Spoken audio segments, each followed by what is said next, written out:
Pwede pong malaman kung taga saan po sila. From Negros Oriental. No.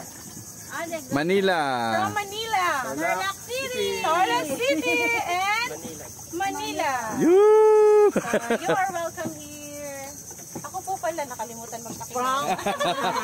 Jinky po, ako po si Jing. Ang inyong community guide po at si Igan po ang ating boat captain.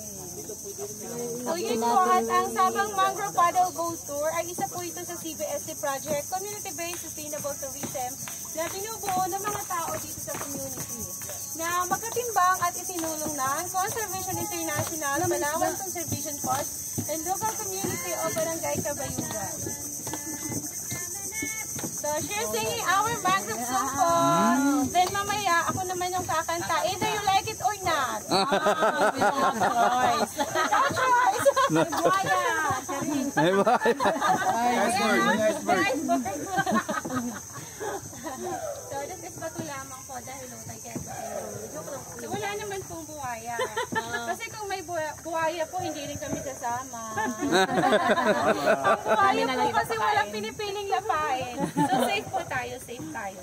Since na-establish po ito noong December 4 year 2000. So, yun po, wala pong buhaya sa ilog. Dahil ayon po kasi sa crocodile sprite, yung ilog ay hindi po ganun kalawak at kalalim.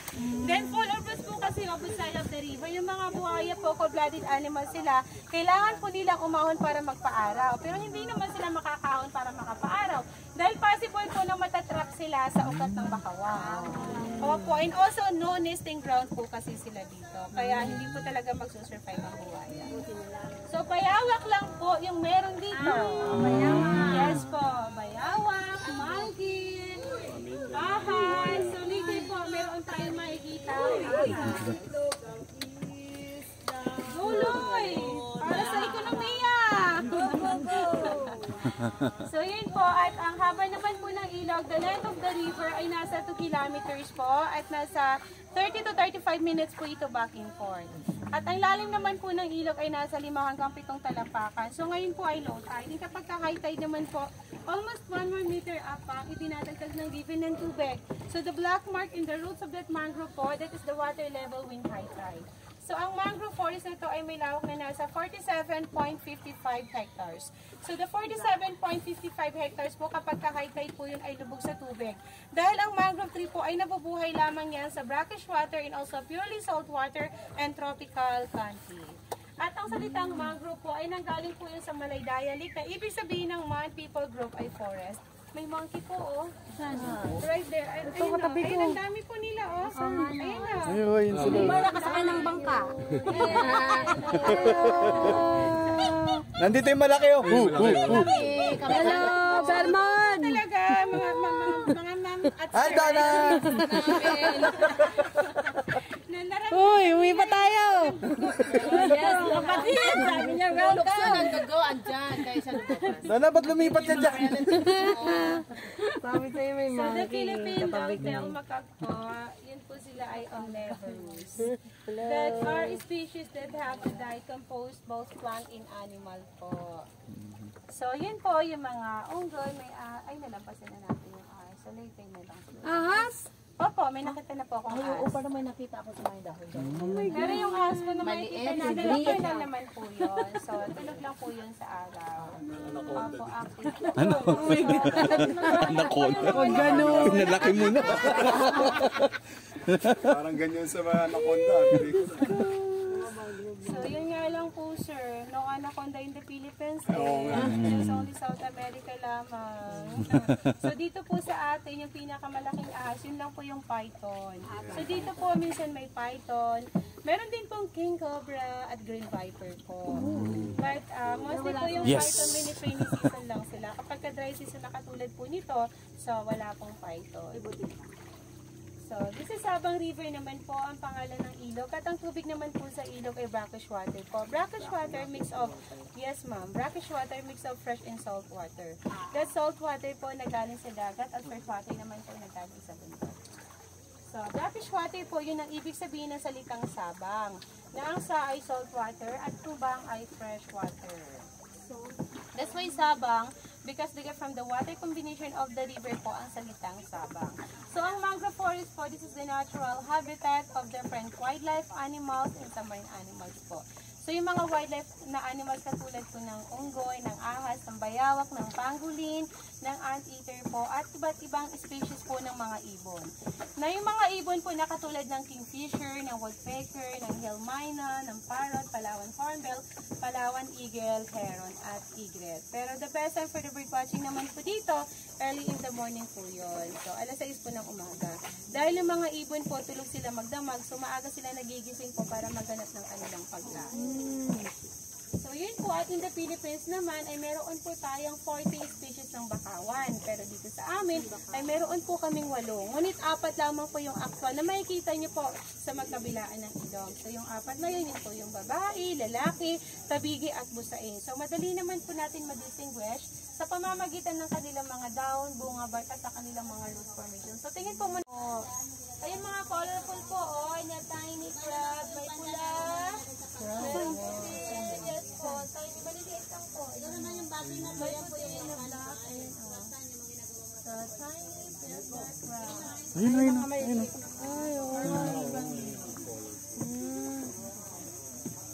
Ayun. Ay, yung pinaka-margin size po niya, laki lang ng tongue finger na.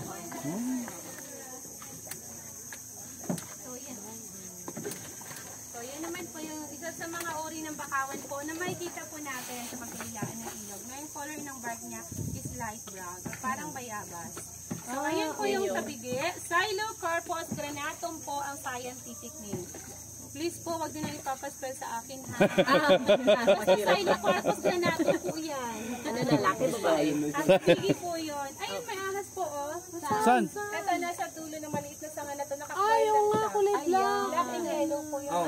Ay, oo. At maliban po dyan, there's another snake po, yun o.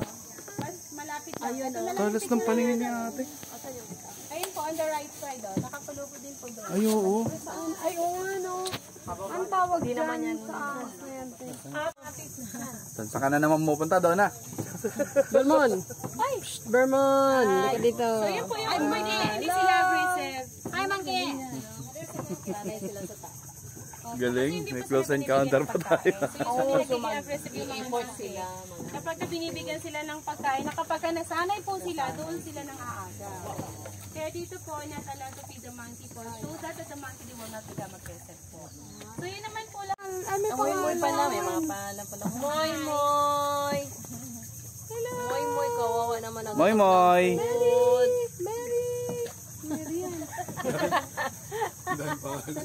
Sa pag-iingat ng mangrove forest at yung tono naman po na hango sa parang bukid. Aming nauwi lang sa barangay Kabayugan, aking nasilayan, nag-iibang katawan, tayo ay mamangka, patungong bagawan at kasama natin, kaibigan at mahal. Pagkaway paramihin, tayo ay magtanim sa itlog ang isda. Una ng pagkain, huwag itong putulin. Pagkos ay mahalin, isda't alimango ay dito nang galing. Tamilok na masarap, uy! Ito na mailap, Uy! Talabang malasa at lukan na biyak, ating pagyamanin.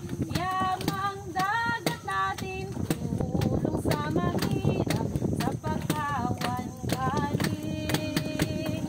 Tamilok na masarap, Uy! ito na mailap, Uy! talabang malasa at lukan na biyak, ating pagyamanin. Yamang dagat natin, tulong sa mahirap, sa pagkawan galing. Maraming salamat kaibigan, tayo ay laging welcome sa Bakawan. Sa susunod na taon